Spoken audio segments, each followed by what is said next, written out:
Seigneur éternel, notre Dieu, nous invoquons ta sainte présence au milieu de cette assemblée. Permets que toute cette assemblée puisse te rendre un culte à ton honneur et à ta gloire au nom de Jésus. Amen. Je vous invite à ouvrir la parole de Dieu au psaume 51, les versets 3 à 9. Psaume 51, les versets 3 à 9.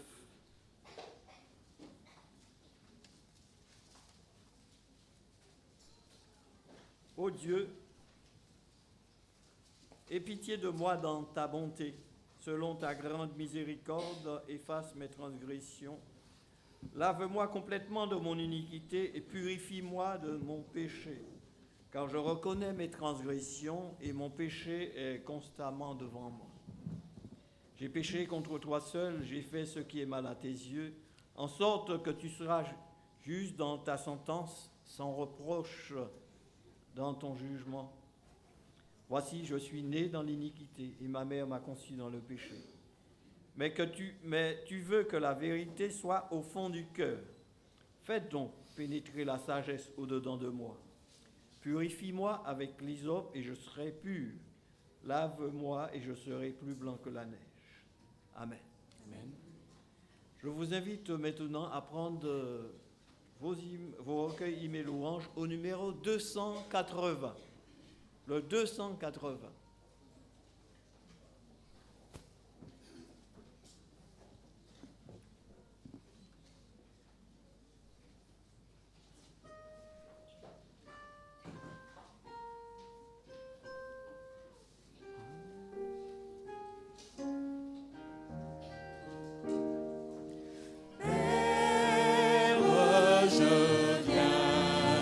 Toi, je t'implore.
présenter au Seigneur. Je demanderai à tous ceux qui le peuvent de se mettre à genoux pour la prière.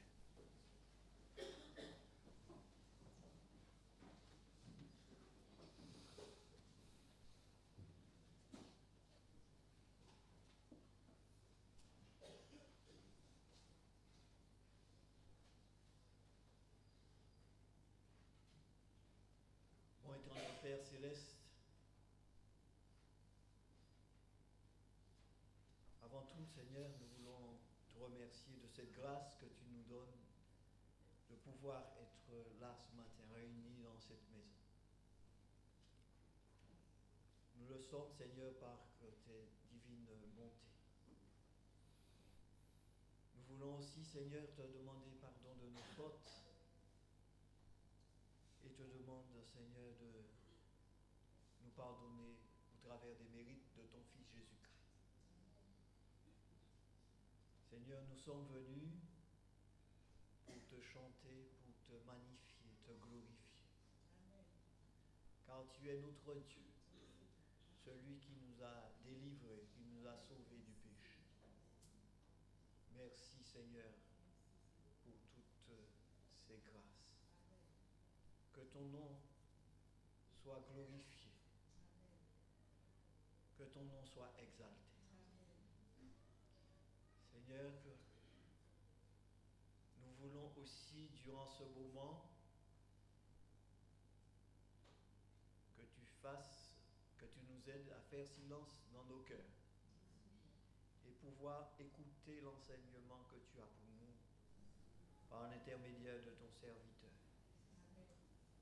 Nous te demandons aussi, Seigneur, d'ores et déjà, de le remplir de ton esprit et que tout ce qu'il dira puisse édifier ton peuple à salut.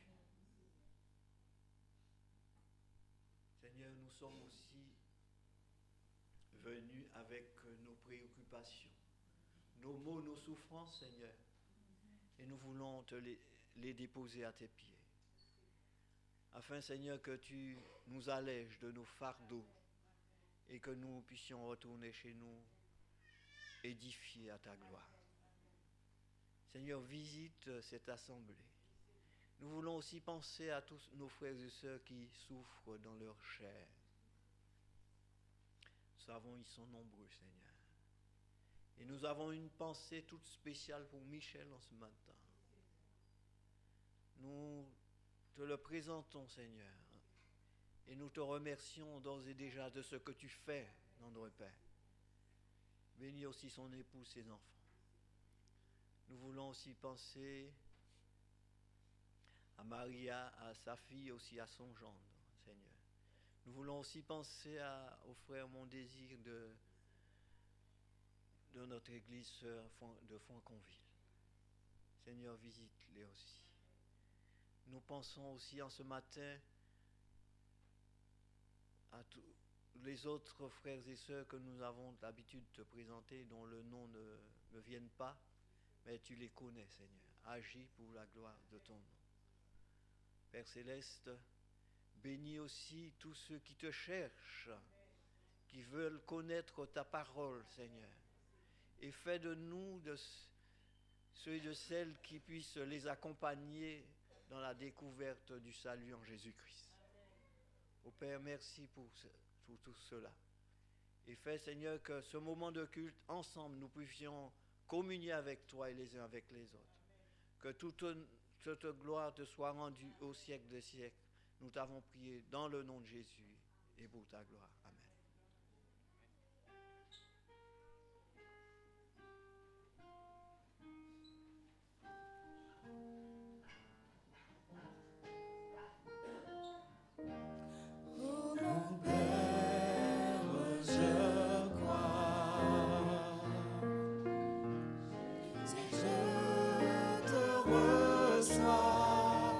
Saint-Esprit, je te prie.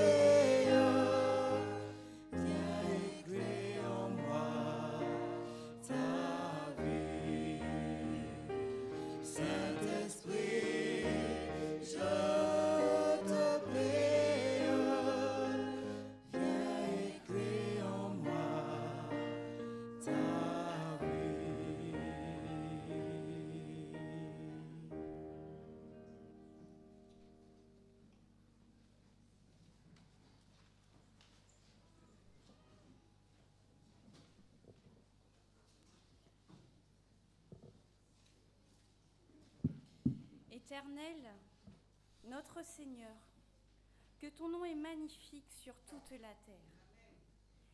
Ta majesté s'élève au-dessus des cieux.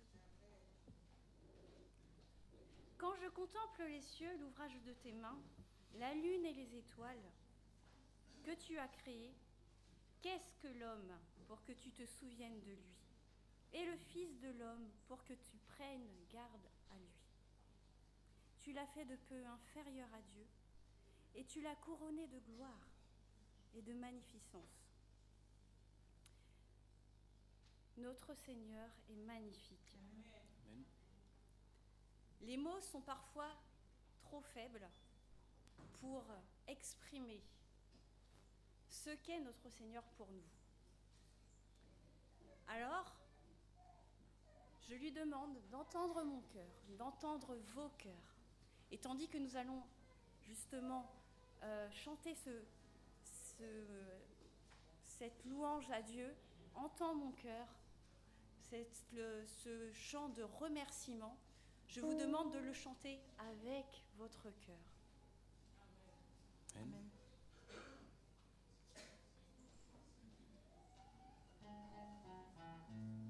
Amen.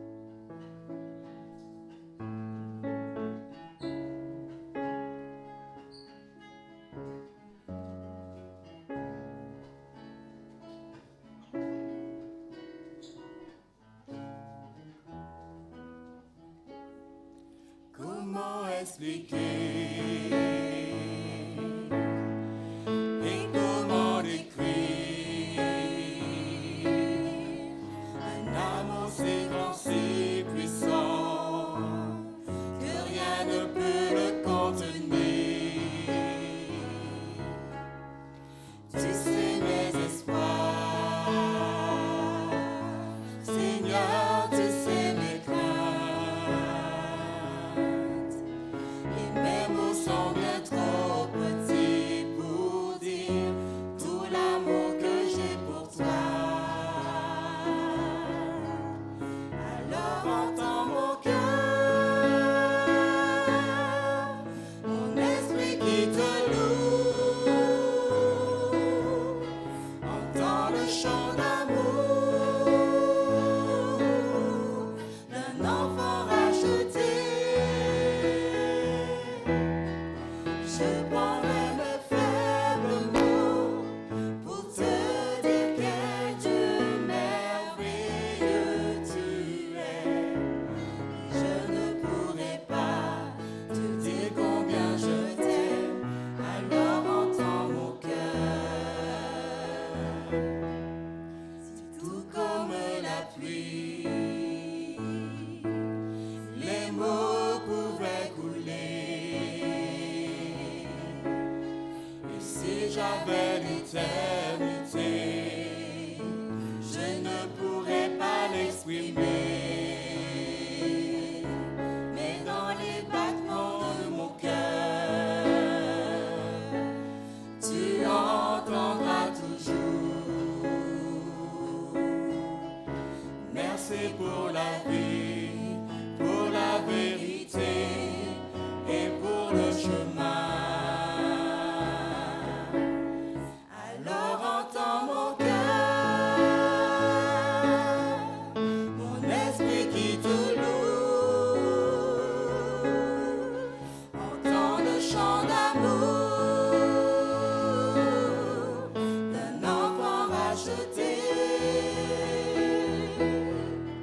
Je prendrai mes faibles mots pour te dire quel Dieu merveilleux tu es.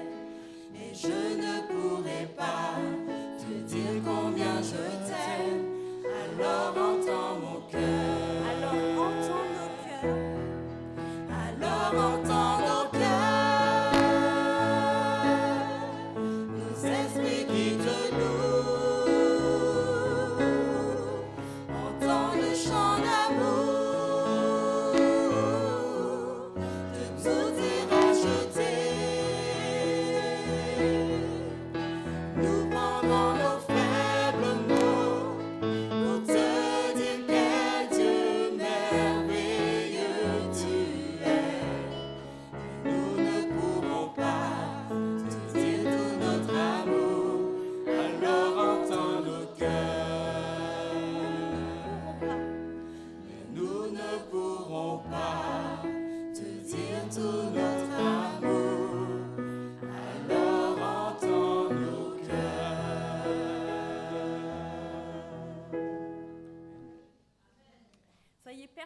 Dieu a entendu vos cœurs ce matin. Amen. Mais il attend aussi de nous que nous soyons à l'écoute de sa parole, à l'écoute de son esprit, et de nous abandonner totalement à lui. À Jésus, je m'abandonne. Ce qu'il me dit, je le crois. Et je prends ce qu'il me donne, ma couronne, avec la croix.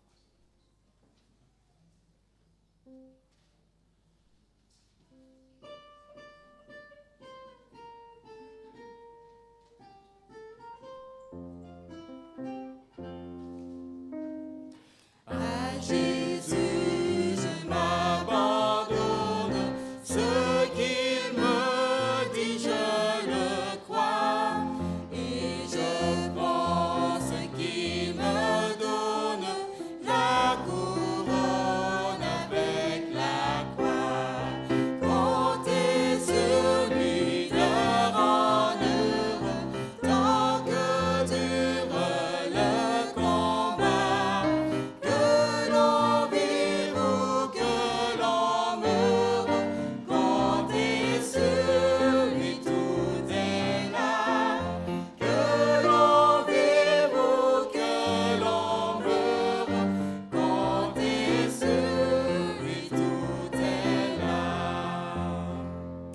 Que si l'ennemi se montre, mon cœur n'en est point troublé. Avec Christ à sa rencontre, je puis aller sans trembler. Comptez sur lui d'heure en heure, tant que dure le combat. Que l'on vive ou que l'on meure, comptez sur lui, tout est là. Que l'on vive ou que l'on meure, comptez sur lui, tout est là. Suis-je en paix vers la lumière, mon chant s'élève attendri. Pour ce changer en prière, si l'horizon s'assombrit, comptez sur lui d'heure en heure, tant que dure le combat. Que l'on vive ou que l'on meure, comptez sur lui, tout est là. Que l'on vive ou que l'on meure, comptez sur lui, tout est là. On m'approuve ou qu'on me blâme, et demain comme aujourd'hui, je ne veux quoi qu'on réclame, jamais qu'on prie que sur lui. Comptez sur lui d'heure en heure, tant que dure le combat. Que l'on vive ou que l'on meure, comptez sur lui, tout est là. Que l'on vive ou que l'on meure, comptez sur lui, tout est là. Nous avons un Seigneur tout-puissant sur lequel nous pouvons compter chaque jour, d'heure en heure, et que nous puissions nous en rappeler chaque jour.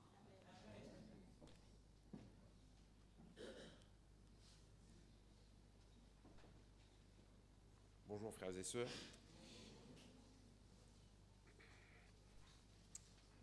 L'esprit de libéralité est l'esprit du ciel. L'amour du Christ qui se sacrifie est révélé à la croix. Il a donné tout ce qu'il possédait, puis s'est donné en personne pour sauver l'homme.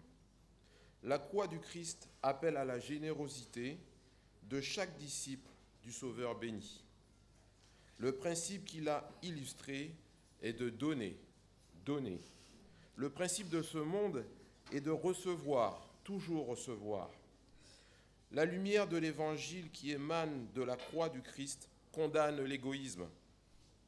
Beaucoup d'enfants de Dieu sont en danger de se laisser piéger par la mondanité et la convoitise. Ils doivent comprendre que c'est la miséricorde divine qui pourvoit abondamment aux exigences de leurs besoins. Dieu fait ainsi de l'homme un instrument par lequel il distribue ses bénédictions sur la terre. Le Seigneur a planifié ce programme de bienfaisance afin que l'homme puisse ressembler à son Créateur, généreux de caractère et finalement partager avec Jésus la récompense éternelle et glorieuse.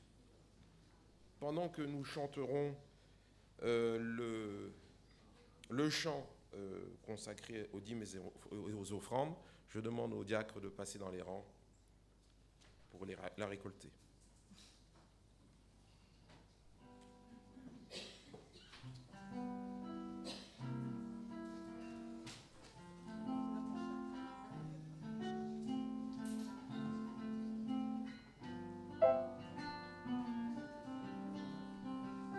Où est ton trésor?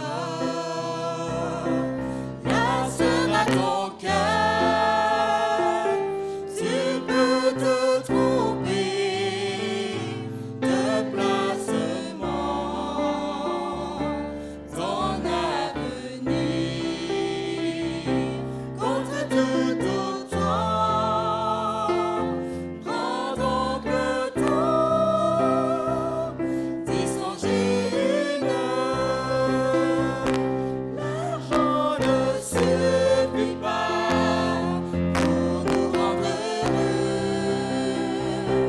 Il faut d'autres trésors pour combler nos vœux. Si tu n'as soif que d'or, prépare tes yeux. Tu apprendras un jour qu'on n'achète pas Dieu. Amassez-vous des trésors au ciel. C'est le grand conseil de l'Éternel. Écoutez-le, il est essentiel. C'est le destin le plus naturel. L'argent ne suffit pas pour nous rendre heureux.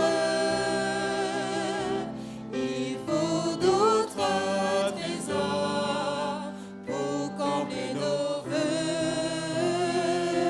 Si tu n'as soif que d'or, prépare tes yeux. Tu apprendras un jour qu'on n'achète pas Dieu. L'argent ne suffit pas. L'argent ne suffit pas pour nous rendre heureux. Il faut d'autres trésors pour combler nos vœux. Si tu n'as soif que d'or, prépare tes yeux. Tu apprendras un jour qu'on n'achète pas Dieu.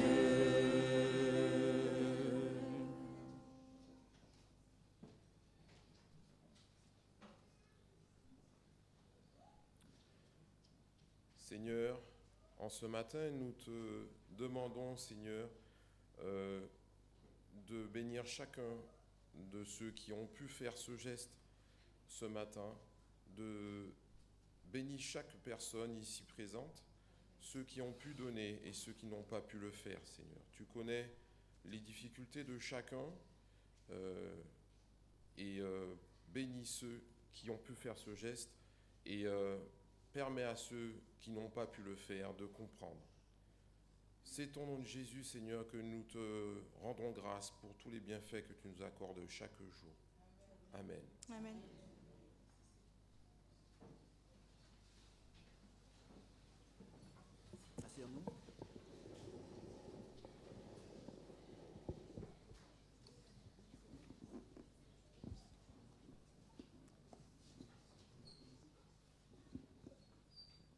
Ce matin, je voudrais souhaiter une cordiale bienvenue à tout un chacun, et notamment à tous nos frères et sœurs qui nous visitent aujourd'hui, nos frères et sœurs et amis qui nous visitent aujourd'hui. Je leur demanderai de faire un petit signe de la main, tous ceux qui nous visitent.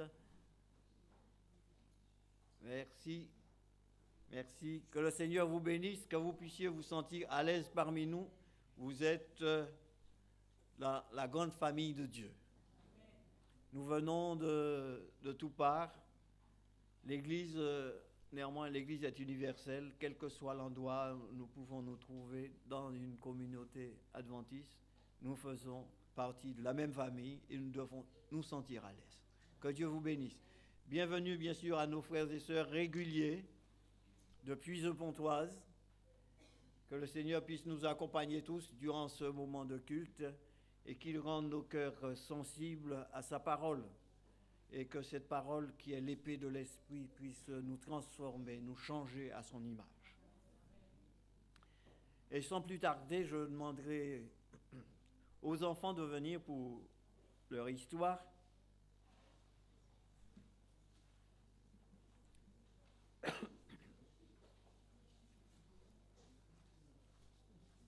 Voilà le tapis bientôt installé.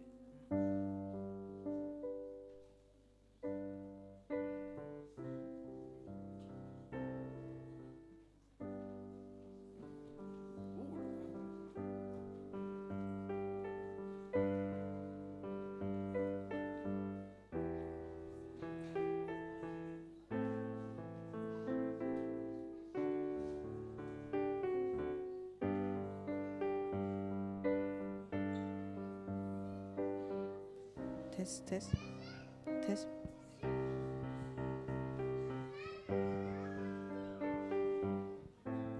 Test.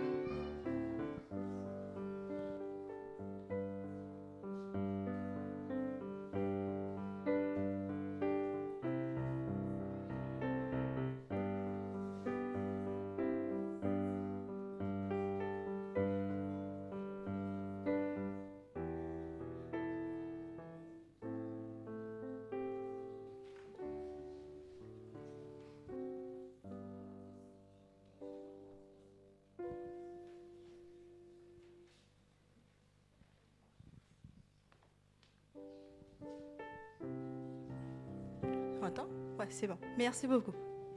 Bonjour à tous. Ça va? Oui, sûr? Sûr? On attend que les autres s'assoient. Alors, qui a un petit poisson chez soi? Ah, il y en a quand même, hein? Ah ouais. Comment il s'appelle, son poisson, Aurélie? Ah, il n'a pas de prénom? Hein? Ah, il y en a plusieurs. Et toi, Siloé, tu en as combien? Un seul? Comment il s'appelle, ton poisson? Corail? D'accord, ok. Alors, l'histoire d'aujourd'hui nous parle d'un petit poisson, mais nous parle aussi de la confiance en Dieu. Alors,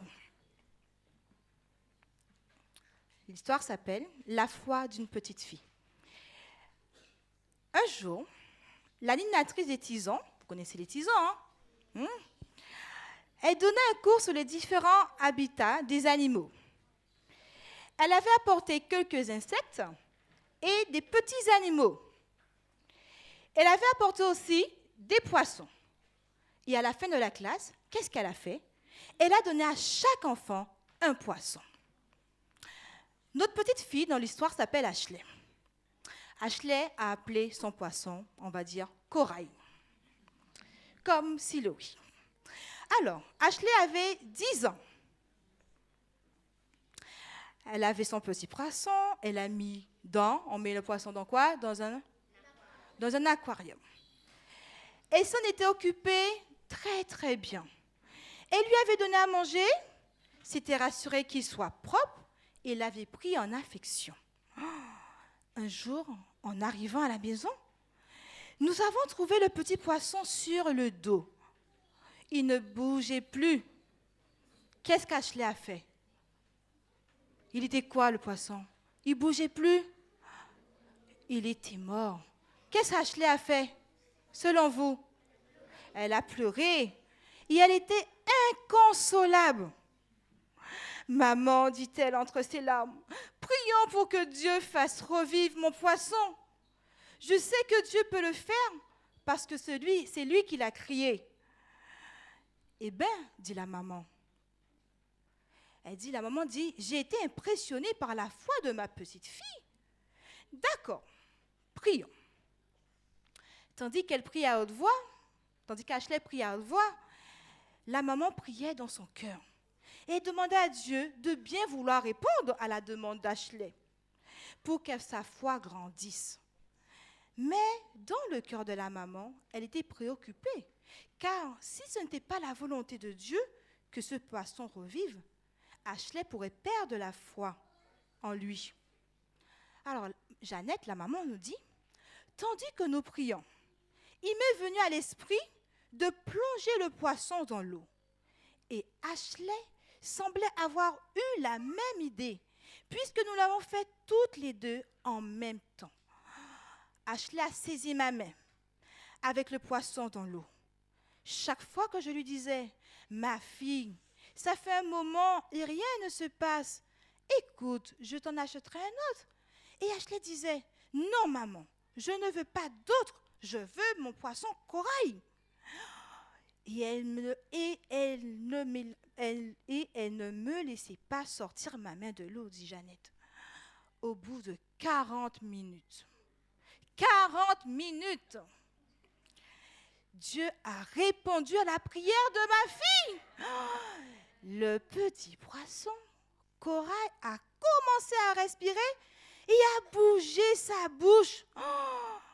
10 minutes plus tard, le voilà qui nageait et qui sautait. Cela a produit un changement chez Ashley. Sa foi a augmenté et elle a toujours fait davantage confiance au Dieu vivant qui se préoccupe des plus petites choses. Il répond à chaque prière faite avec foi, même celle des petits-enfants. Ne doutez jamais de Dieu, car il répond toujours. Voilà l'histoire d'aujourd'hui. Donc j'espère que vous avez bien retenu que Dieu répond toujours. Et que quand papa et maman ou nous les adultes on doute, vous vous dites non, Dieu va répondre avec votre foi. D'accord? On compte sur vous? Voilà. Merci beaucoup pour votre attention. Et bonne fin de sabbat.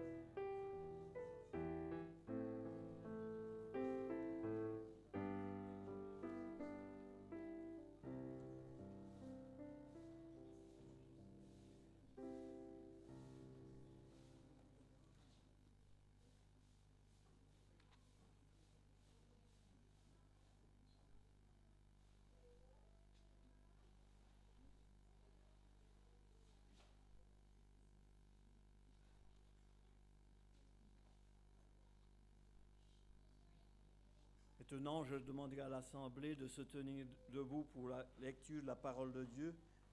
Nous allons lire dans le livre de 2 Samuel chapitre 7, les versets 1 à 3.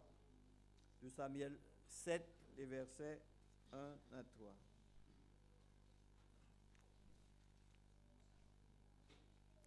Lisons ensemble. Lorsque le roi habita dans sa maison, et que l'Éternel lui eut donné du repos, après l'avoir délivré de tous les ennemis qui l'entouraient, il dit à Nathan le prophète, « Vois donc, j'habite dans une maison de cèdre, et l'arche de Dieu habite au milieu d'une tente. » Nathan répondit au roi, « Va, fais tout ce que tu as dans ton cœur, car l'Éternel est avec toi. » Que Dieu bénisse l'influence de sa parole dans nos cœurs. Maintenant, pour continuer, nous allons prendre nos recueils hymnes et louanges et nous chanterons au numéro 321. Le 321.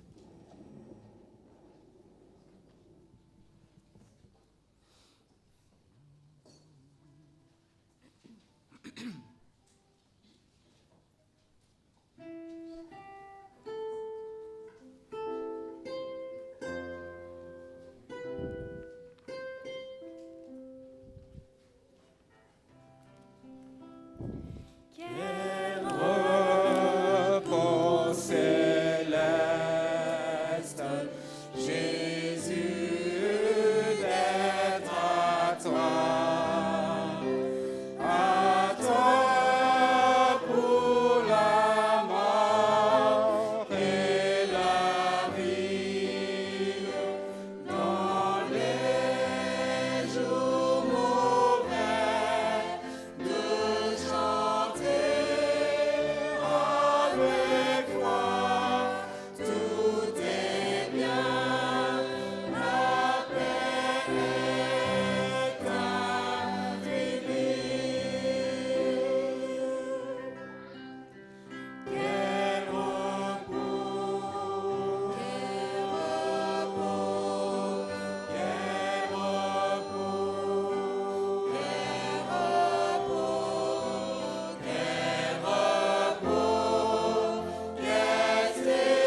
Maintenant, c'est le frère Moïse qui nous a cette responsabilité de partager avec nous le pain de vie.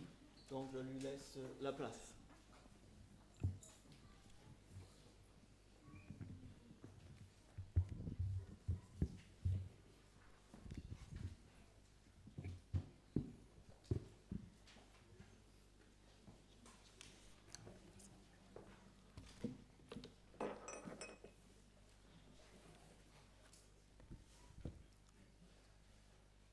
Bonjour à tous. Vous m'entendez bien? Ok. Je réitère les souhaits de bienvenue à toute l'Assemblée. C'est toujours un moment important de parler de la part du Seigneur. Aussi, j'espère que ce moment sera édifiant pour nous tous. Voilà. Je suppose que nous sommes tous ici pour des raisons variables.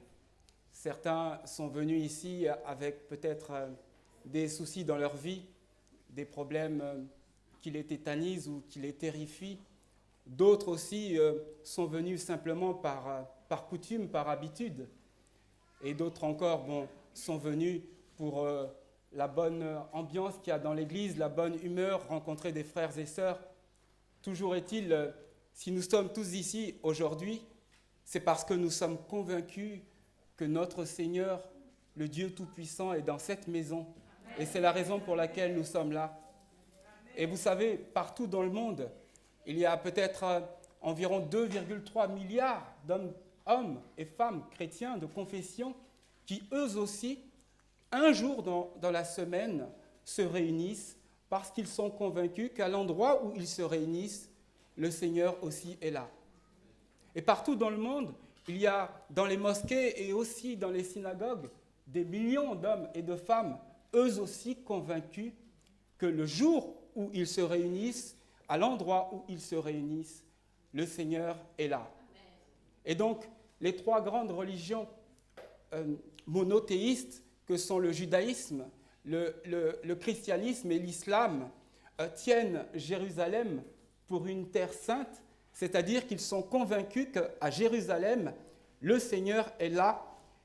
Et donc, la question que j'aimerais inviter toute l'Assemblée à méditer, c'est celle qui suit cette réflexion du Seigneur. Le Seigneur dit en Ésaïe 66, « Le ciel est mon trône et la terre est mon marchepied. Quelle maison pourriez-vous me bâtir et quel lieu me donneriez-vous pour repos ?» Par conséquent, la question que je pose à l'Assemblée, et à moi-même aussi, qu'est-ce qui nous rend si certains, si convaincus, si sûrs que notre Dieu, le Dieu Tout-Puissant, créateur de la terre, de la mer, de tout l'univers, est présent ici aujourd'hui au milieu de nous? Si vous voulez bien, ça sera à la lumière du texte que Gérard a lu que nous allons méditer sur cette question, et je vous invite à prier avec moi. Merci Seigneur pour ce moment de recueillement. Merci aussi pour ce saint sabbat et ce culte que tu nous offres, car en réalité c'est toi qui nous l'offres Seigneur. Seigneur, que la parole qui sort de ma bouche ne soit point corrompue Seigneur. Aussi je te demande de m'imprégner de ton Esprit Saint Seigneur, afin que cette parole soit conforme à la Bible, à tout ce que tu dis. Au nom de Jésus, Amen.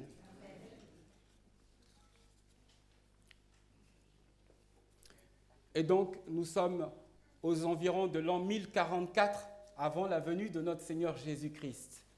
Et le roi David est devenu un puissant monarque. Il règne maintenant sur Israël et Juda. Et pendant 7 ans et demi, il a fui le roi Saül, qui l'a persécuté, qui l'a pourchassé. Il n'avait point de paix. Il a fui. Et lorsqu'il atteint maintenant l'apogée, ce qui représente l'apogée de son règne, il se trouve maintenant dans la forteresse des Jébusiens. Cette forteresse, le roi David va la renommer Cité de David. Et Jébus, la ville de Jébus, il va la rebaptiser Jérusalem. C'est alors que le texte qui nous a été lu dit que lorsque le roi habita dans sa maison et que l'Éternel lui eut donné du repos, après l'avoir délivré de tous les ennemis qui l'entouraient, il dit à Nathan le prophète, « Vois donc, j'habite dans une maison de cèdre et l'arche de l'Éternel, l'arche de Dieu, habite au milieu d'une tente. » Sur quoi le prophète Nathan lui répond, « Va, fais tout ce que tu as dans le cœur, car l'Éternel est avec toi. » Lorsque le prophète Nathan dit à David, « Va, fais tout ce que tu as dans le cœur, car l'Éternel est avec toi », le prophète Nathan a certainement dans l'esprit ce témoignage que son prédécesseur Samuel a rendu sur David, en disant que en David, Dieu s'est choisi un homme selon son cœur. C'est vrai qu'à cet instant précis, David est fou de joie. Comme je l'ai dit, il est à l'apogée de son règne. L'Éternel l'a délivré de tous ses ennemis. Et maintenant, ce qui fait sa joie, c'est la présence de l'arche de l'Éternel sous son toit, dans son palais.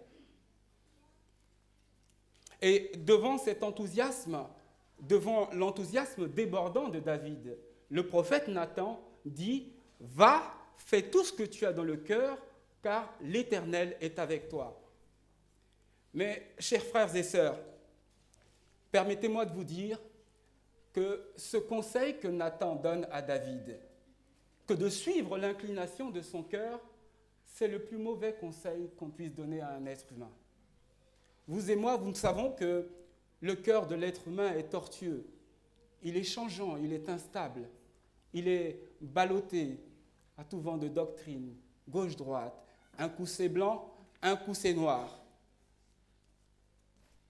Et ce qui est étonnant, c'est que David, l'homme selon le cœur de Dieu, jusqu'ici, jusqu'à cet instant, s'est toujours confié en l'Éternel.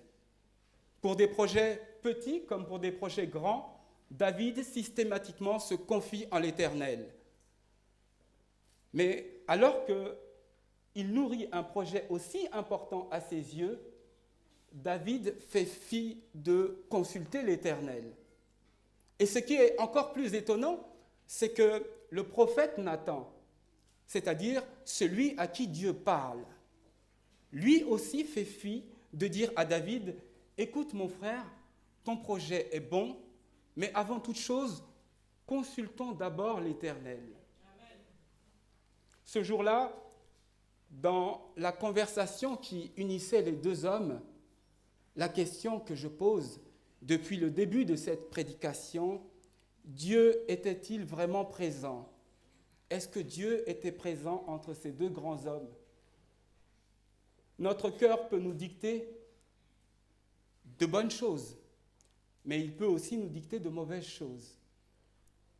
Nos frères et sœurs, pasteurs, anciens, diacres, parents, amis, tous ces gens peuvent nous dicter de bonnes choses, mais ils peuvent aussi nous dicter de mauvaises choses. Et par conséquent, nous pouvons aussi nous-mêmes nourrir de grandes ambitions pour l'Éternel, les plus grandes. Dieu n'est pas contre cela. En revanche, c'est toujours à la source de l'infinie sagesse de Dieu qu'il nous faut prendre conseil. Quoi que nous ayons à faire, quoi que nous pensions, quoi que nous projetions dans cette vie, n'oublions jamais de toujours aller à la source divine, au pied de la croix, à Jésus, à Dieu, pour prendre conseil. David et Nathan, bien qu'étant hommes de Dieu, ont oublié ce principe fondamental.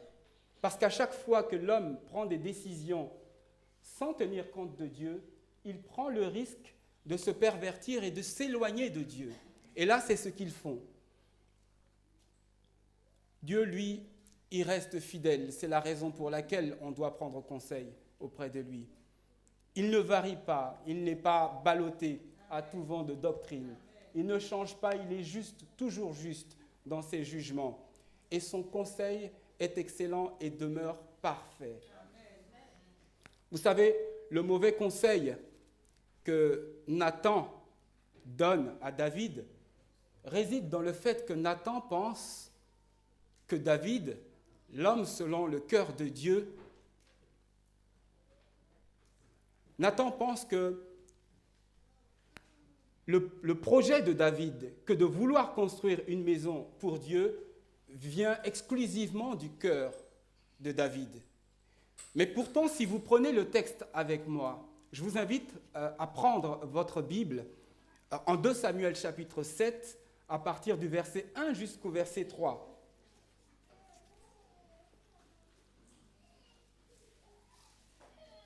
« 2 Samuel chapitre 7, du verset 1 à 3. Le texte nous dit que le désir de construire une maison pour Dieu dans le cœur de David naquit alors que l'Éternel lui eut donné du repos. Et donc, par conséquent, la question qui nous est posée, qu'est-ce que signifie ce repos pour David ? Vous savez, David a ceci de particulier qu'il a dans sa personnalité 3 fonctions. Vous le savez, il est berger, il est prophète et il est roi. Et pour le berger, que signifie le repos ? Le berger David a certainement le Lévitique 25, verset 4 en tête, qui traite du repos sabbatique, qui dit que une fois tous les 7 ans, ou une fois tous les 7 jours, mais ici en l'occurrence c'est une fois tous les 7 ans, l'homme doit se reposer. C'est peut-être ce verset qui a influencé David. Mais quand on regarde le texte et quand on regarde la précision du texte, le mot ici utilisé en Lévitique 25, verset 5, est le mot sabbaton, qui veut dire un temps de repos. Or, le mot qui est utilisé comme repos dans le verset qui nous intéresse, c'est le mot noak, qui veut dire être en paix, demeurer en paix. Donc, cette première hypothèse qui veut que ce soit le berger qui ait influencé David dans son projet est à mettre de côté. Et donc, par conséquent, maintenant, naturellement, on se tourne vers le prophète. Le prophète, lui, le prophète David, a certainement à l'esprit Genèse 3, verset 19, où Dieu dit à Adam que la fin de toute chose, la fin du péché notamment et de toutes les conséquences du péché est actée. Et donc, par conséquent, la fin du péché marque le début du repos, le repos du péché. Mais quand on connaît l'histoire de David, on sait que ça ne peut pas être David le prophète qui est influencé ici dans sa décision de vouloir construire une maison pour Dieu, parce que après ces événements, David va commettre son péché avec Bathsheba. Et donc, ça ne peut être ici, il ne peut s'agir de la fin du péché. Et donc, par conséquent, il nous reste le roi. Et le texte ne se trompe pas parce que, si vous le prenez avec moi, le texte dit que c'est le roi qui a eu cette vision, cette pensée dans son cœur, que de vouloir construire une maison pour Dieu. Ce jour-là, David voit le repos comme une formidable occasion d'honorer Dieu et de glorifier Dieu. Ce jour-là, David allait joindre à son immense cité politique, la cité de David, qui symbolise sa puissance, il allait pouvoir joindre enfin le caractère religieux qui manque à Jérusalem, faisant ainsi de Jérusalem la grande capitale politico-religieuse du monde de l'époque. Et donc, la question qui est posée dans l'esprit de David, est-ce que Dieu était présent ? Dieu était-il présent au moment où David ambitionne de créer une aussi grande nation ? Le repos. Vous savez, si nous considérons aujourd'hui la situation des chrétiens dans le monde, les chrétiens d'Irak, de Syrie, d'Éthiopie et de tout autre endroit où ces derniers sont pourchassés, tués, à cause du nom de Jésus, ou du reste pour le nom de Jésus, on peut se demander, est-ce que cela aussi bénéficie du repos de Dieu? Et donc, par conséquent, on peut aussi se demander, nous, chrétiens adventistes du 7e jour de Puiseux-Pontoise, est-ce que nous bénéficions du repos de Dieu? C'est une question à laquelle tout le monde peut répondre. Il suffit de regarder ces chrétiens. Oui, nous bénéficions du repos de Dieu, de ce temps de paix. Mais ce qui me touche, c'est qu'est-ce que nous faisons de ce temps de repos, de ce temps de paix? Comment est-ce que nous employons ce temps de repos? Est-ce que nous faisons comme David? Est-ce que nous sommes remplis de joie et nous cherchons à bâtir une maison pour Dieu? Ou bien est-ce que nous faisons autre chose? C'est une question personnelle à laquelle chacun d'entre nous peut répondre dans sa conscience. Qu'est-ce que je fais du temps de repos que Dieu me donne?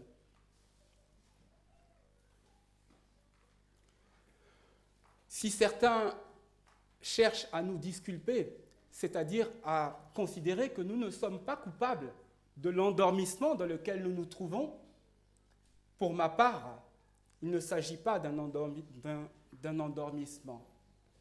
Il s'agit plutôt de la paresse. Mais vous savez, je trouve que c'est scandaleux. Parce que être paresseux dans ce contexte, alors que dans notre monde, pas très loin d'ici, il y a des gens qui sont massacrés pour le nom de Jésus, alors que nous professons être des enfants de Jésus, c'est purement scandaleux. Et la question que je vous pose, est-ce que Dieu ne tiendra pas comme un péché le fait d'être paresseux et de ne pas œuvrer pour sa maison? Chacun peut répondre à cette question. Est-ce que Dieu ne nous tiendra pas comme pécheurs dans ces registres parce que nous sommes paresseux? Aujourd'hui, on ne peut plus se contenter d'être spectateur. Souvenez-vous de notre bien-aimé Godwill, quand il parlait du fait d'être spectateur. Godwill disait que la neutralité profite à Satan. Aujourd'hui, on ne peut pas dire non, moi je ne fais pas de mal. Je viens, je prie mon Dieu, je vais à la maison, je fais de mal à personne, je suis gentil avec tout le monde. Non, ça ne suffit pas. La neutralité profite à Satan. Et si nous employons notre temps, ce temps de repos que Dieu nous donne, pour nous disputer, pour nous entre-déchirer, les querelles, et que sais-je encore, à votre avis, mais la réponse est évidente, mais je la pose quand même, à votre avis, est-ce que Dieu ne tiendra pas de tels agissements comme un péché? C'est évident.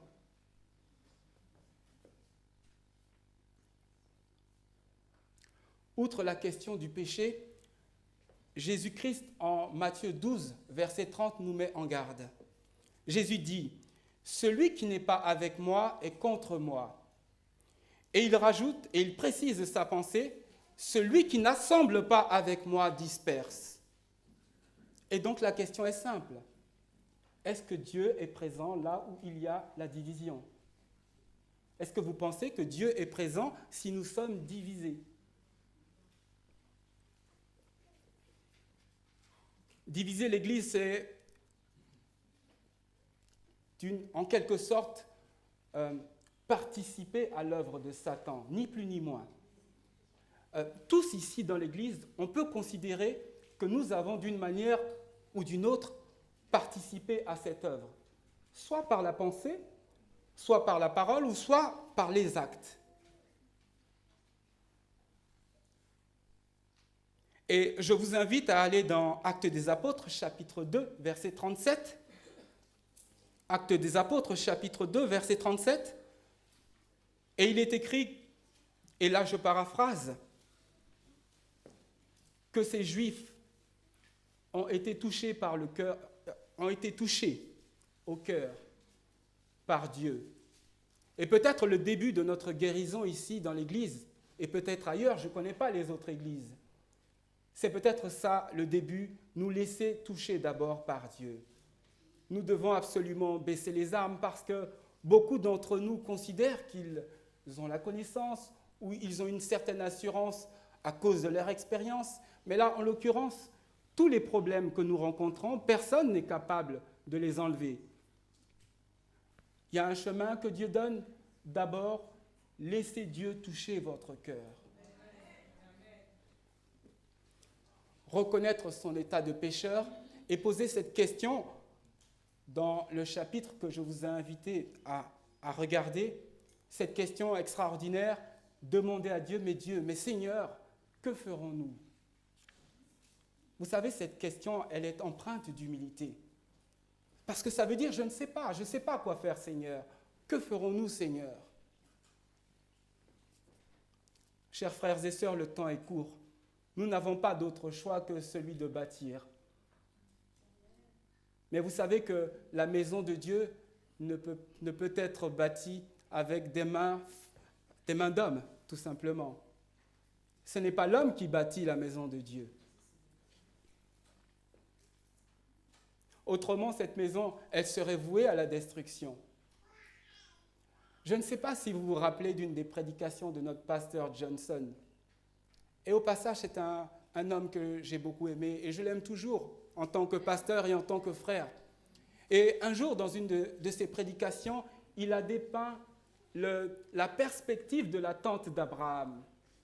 Il a dit que dans sa vision, il ne voyait la tente d'Abraham résumée qu'en 2 mots. Il disait « monter, démonter ». Monter, démonter. Est-ce que vous en souvenez? Et quand on regarde le tabernacle qui a conduit les enfants d'Israël dans le désert pendant 40 ans, la perspective du tabernacle, 2 mots. Monter, démonter. Monter, démonter. Et vous savez, cette maison, ce temple que David a désiré, dont David a désiré voir le jour, quand on regarde dans l'histoire, pendant des siècles, ce temple, lui aussi, n'a eu d'autres perspectives résumées en 2 mots, construit, détruit, construit, détruit, construit, détruit. Mais quel est le message par rapport à ça? Dieu est en train de nous dire que tout ce qui est fait de main d'homme n'a pas vocation à durer éternellement. Tout finira par disparaître, par être détruit. Imaginez un peu le côté ridicule de s'attacher à des choses qui vont finir par disparaître quoi qu'il arrive. Aujourd'hui, à cause de ces nombreux symboles que compte Jérusalem, par exemple pour les Juifs, le mur de l'Ouest, communément appelé le mur des Lamentations, pour les chrétiens, le Saint-Sépulcre ou la basilique de la Nativité, ou encore pour les musulmans, le dôme du rocher, tous se sont persuadés que cette terre, Jérusalem, est sainte. Mais il faut comprendre le mot sainte, saint non pas comme mise à part, mais saint dans le sens que Dieu est présent. Selon ce que Dieu dit en Exode 3 à Moïse, « Retire tes souliers de tes pieds, car la terre sur laquelle tu te tiens est sainte. » En d'autres mots, c'est la présence de Dieu qui rend un lieu saint. Et donc, nos 3 grandes religions monothéistes considèrent Jérusalem, ville de paix, cité de paix, comme ville sainte. Est-ce que c'est la paix aujourd'hui à Jérusalem?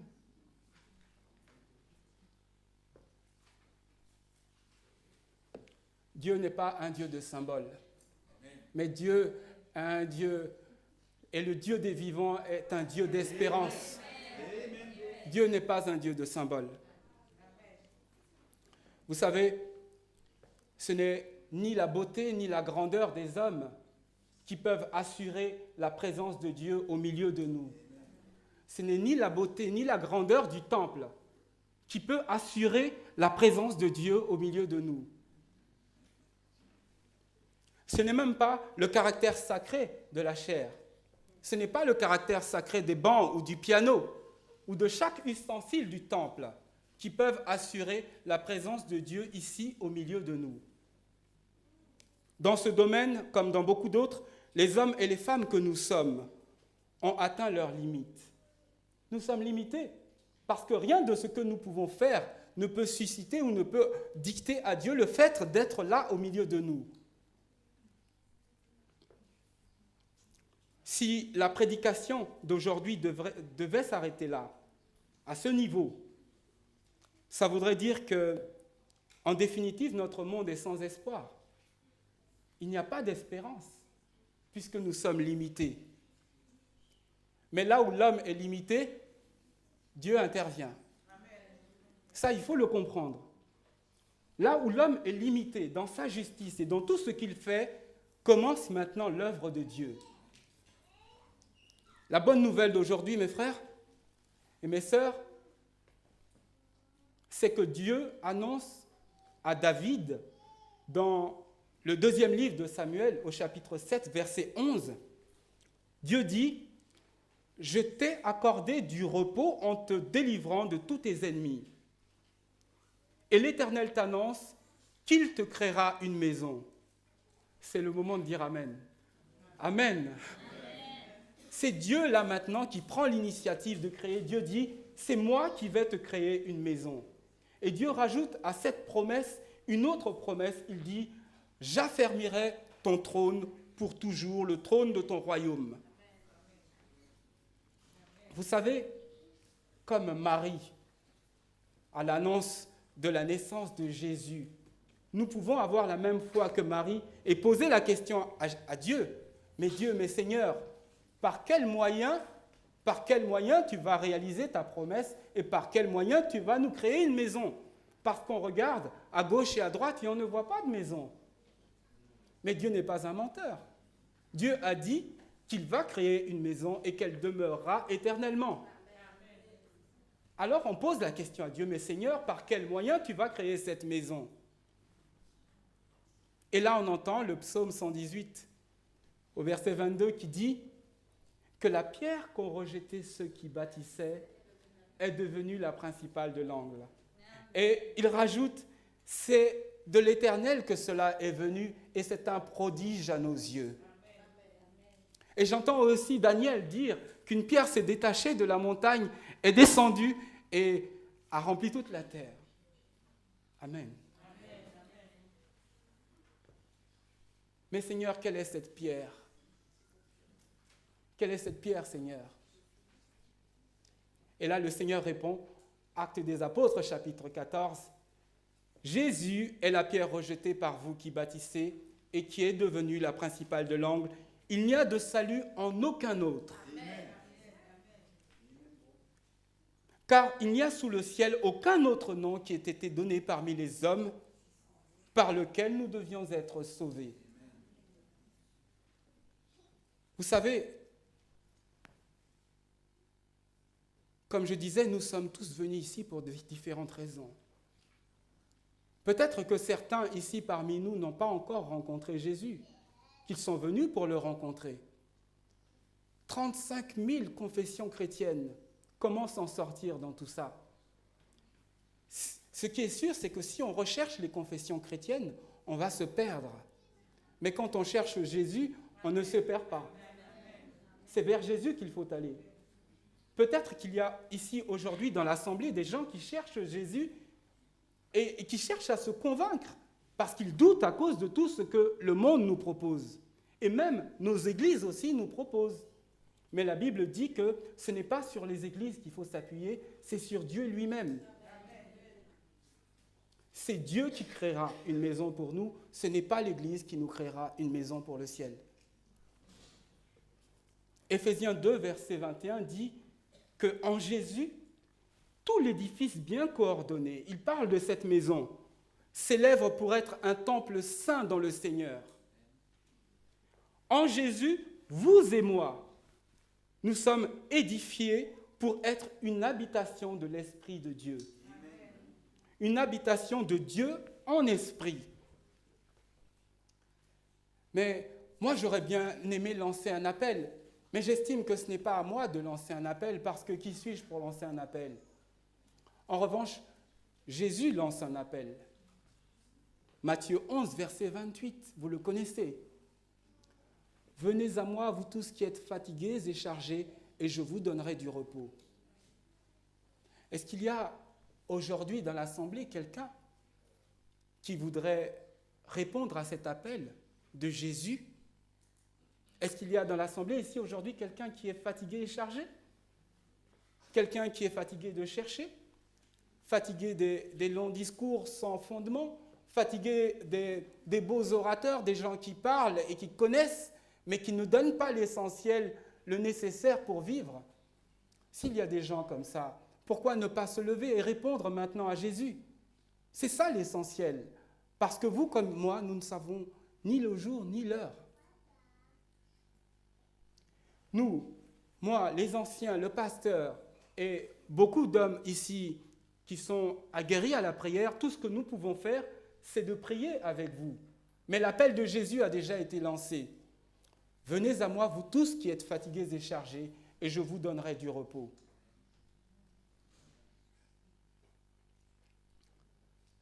Les membres de l'Église, habituels ou non, peuvent, eux, s'engager à réformer leur vie. Vous pouvez vous engager, nous pouvons nous engager à réformer notre vie, à changer complètement, à laisser tomber tout ce qui nous mine et tout ce qui nous tient en arrière. Nous n'avons pas à nous soumettre à la domination de Satan et à rentrer dans le péché qu'il nous propose à cause de nos inclinations. Non. Dieu nous donne la possibilité de bâtir avec lui. Et quelle possibilité? Si le livre de Néhémie dit que chaque tribu bâtit l'une à côté de l'autre, ici, le verset qui nous intéresse dit que Dieu nous propose de bâtir en Jésus-Christ. Mais c'est extraordinaire, en Jésus-Christ. Si vous voulez vraiment réformer votre vie, mais levons-nous. Et si vous voulez aussi donner votre vie à Jésus, si dans l'Assemblée, des gens n'ont pas encore rencontré Jésus, mais levez-vous parce qu'ici, personne ne vous juge et personne ne vous demande quoi que ce soit. Et là, j'appellerai peut-être 2 personnes dans l'Assemblée à prier pour cela et nous nous joindrons à cette prière. C'est la même maison, nous sommes tous les enfants de Dieu.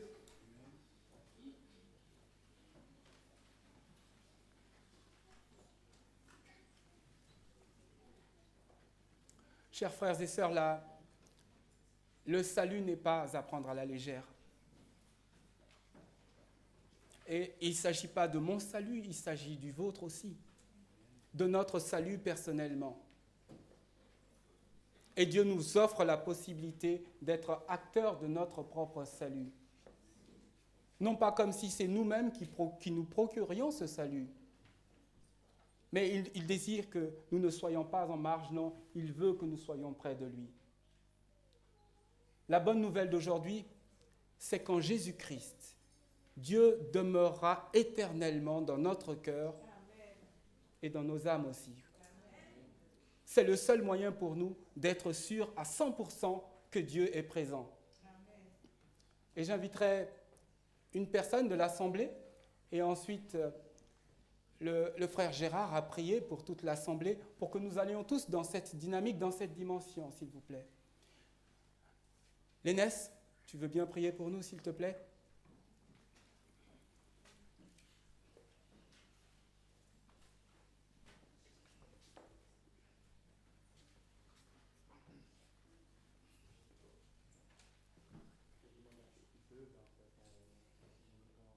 S'il vous plaît.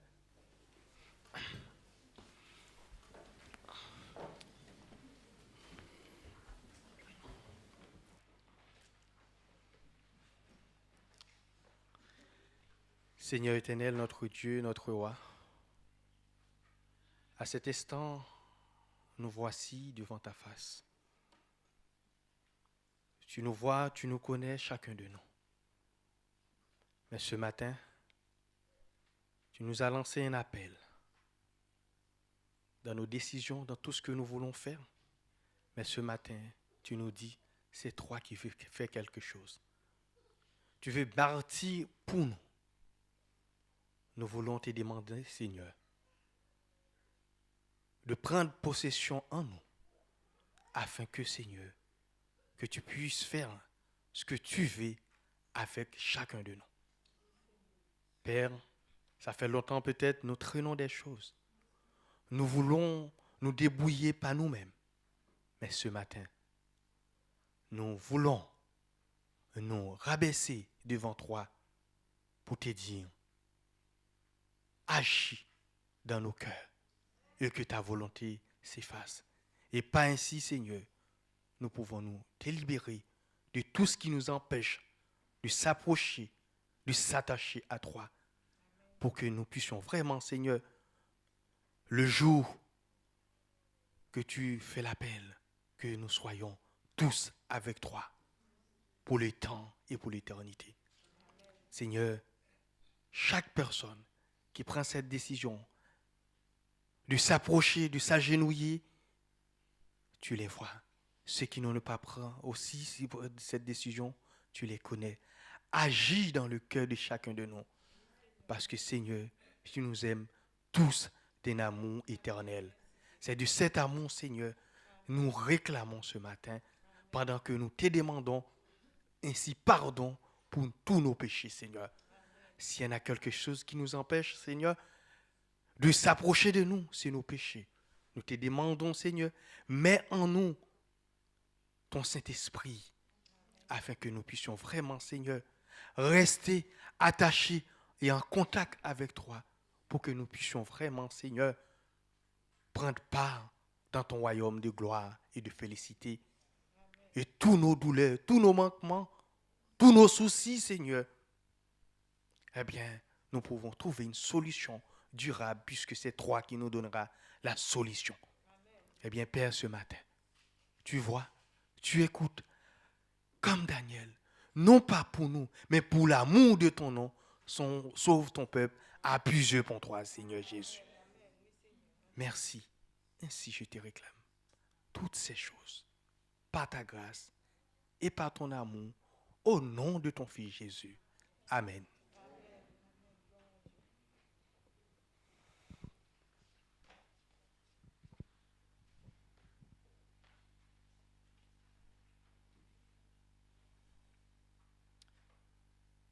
Oui, ô bon Père Céleste, tu nous invites ce matin à nous approcher comme des pierres vivantes afin que toi-même tu puisses ériger cet édifice spirituel. Seigneur, fais en sorte que toi-même, Seigneur, tu puisses tailler chaque pierre que nous sommes, afin que nous puissions trouver notre place dans cet édifice et que ton nom soit glorifié. Seigneur éternel, tu connais les cœurs de chacun. Rien n'est caché devant ta face. Tu vois, chacun d'entre nous, nous sommes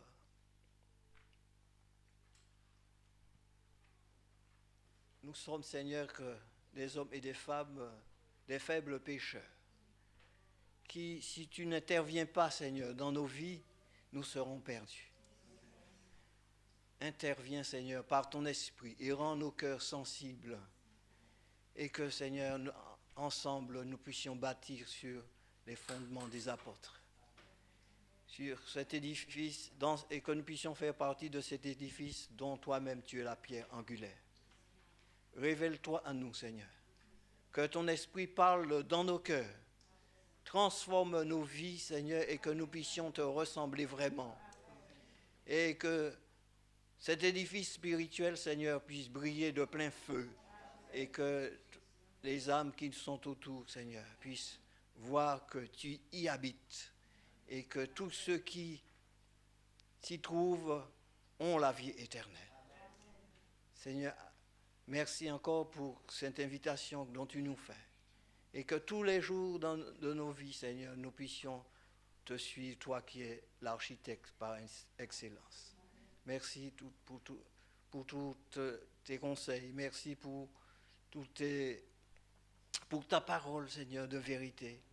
Et que, Seigneur, cette parole puisse être insérée dans nos cœurs jusqu'au jour où tu reviendras nous prendre avec toi pour habiter cette cité dont tu es allé nous préparer. Que tout honneur, que toute gloire, Seigneur, te soit rendue à tout jamais et pour l'éternité. Amen.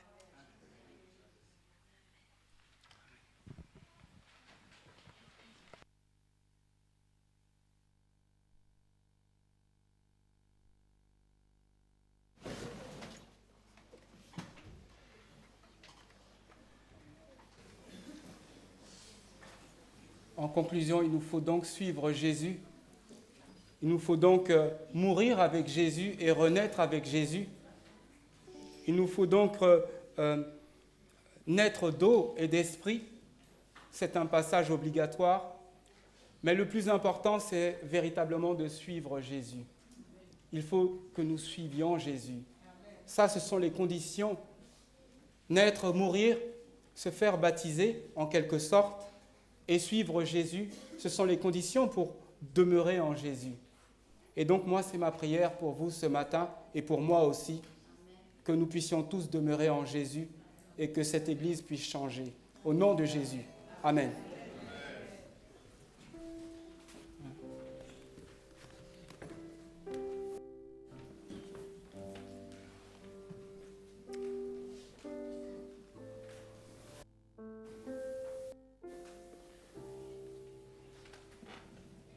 Seigneur, attire mon cœur à toi. Je te désire tout près de moi. Ce sont les paroles du chant que nous avons ensemble. Et le lien.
recevons la bénédiction du Seigneur.